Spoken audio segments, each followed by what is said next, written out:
Assalamualaikum warahmatullahi wabarakatuh. Hai semuanya, kembali lagi bertemu dengan saya Amalia Novita Sari dari SMKN 1 Duduk Sampean. Pada kesempatan kali ini saya akan membagikan sebuah video tentang teks negosiasi. Nah, kalian apakah sudah mengenal teks negosiasi? Negosiasi merupakan salah satu bentuk interaksi sosial yang bertujuan untuk memperoleh kesepakatan di antara pihak-pihak yang memiliki kepentingan berbeda. Pada pembelajaran hari ini kita akan belajar tentang banyak hal.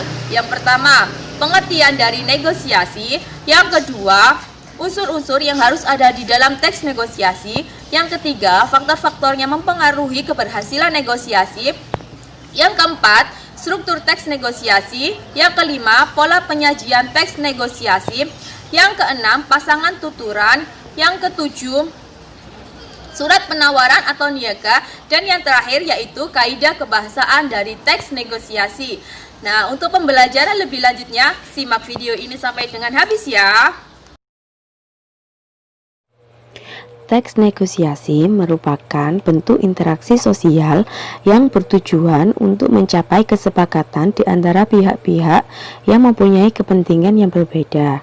Nah, hasil akhir negosiasi harus mempunyai persetujuan dari semua pihak untuk mencapai kesepakatan bersama. Nah, jika pada akhirnya tidak mencapai pada suatu persetujuan, maka tidak dapat disebut sebagai sebuah negosiasi. Unsur-unsur yang harus ada di dalam negosiasi.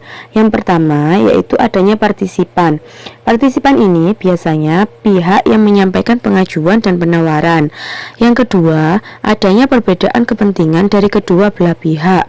Yang ketiga, adanya pengajuan dan penawaran serta ada kesepakatan sebagai hasil negosiasi. Faktor keberhasilan negosiasi. Yang pertama, kesediaan berkompromi dengan pihak lain. Yang kedua, tidak ada pihak yang dirugikan karena teks negosiasi harus menguntungkan di antara kedua belah pihak demi mendapatkan sebuah kesepakatan. Yang ketiga, kesepakatan yang dicapai bersifat praktis dapat dilakukan. Yang keempat, alasan yang disertakan mampu memengaruhi pihak lain. Pola penyajian teks negosiasi ada 3, melalui dialog, narasi, dan surat. Dialog, penyajian pola ini diwujudkan dalam bentuk dialog menggunakan kalimat langsung. Yang kedua, narasi.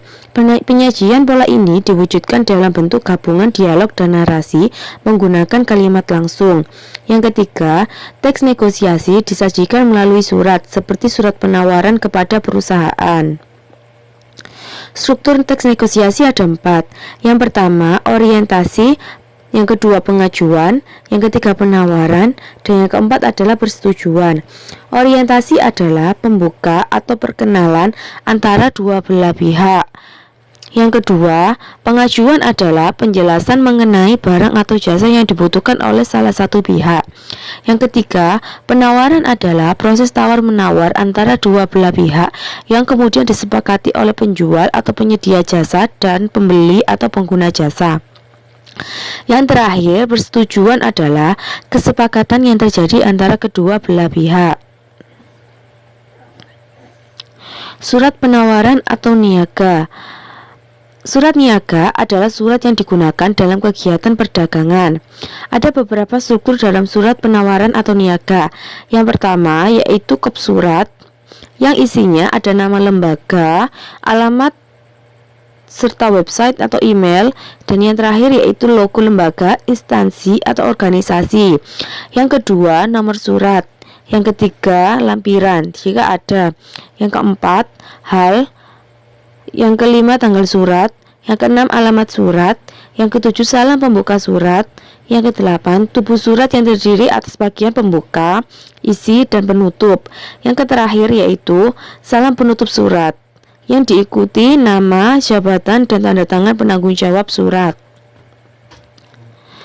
Kebahasaan teks negosiasi. Ciri kebahasaan teks negosiasi umumnya ada dua. Yang pertama yaitu menggunakan bahasa persuasif, dan yang kedua yaitu menggunakan bahasa yang santun.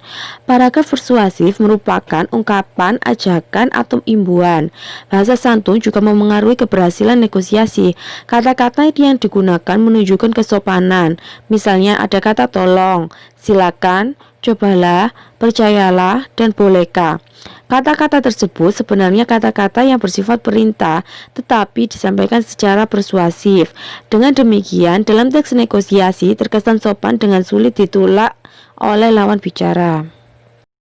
Nah, kalian sudah paham belum mengenai teks negosiasi dari penjelasan tadi? Semoga video tadi bermanfaat dan menjadi sumber referensi kalian ketika belajar di rumah ya. Cukup sekian, apabila ada pertanyaan, kalian dapat menuliskan di bawah kolom komentar, atau kalian juga dapat bertanya melalui WhatsApp group. Cukup sekian video dari saya dan ulasan dari saya, apabila ada kurangnya mohon maaf. Sampai jumpa di lain kesempatan.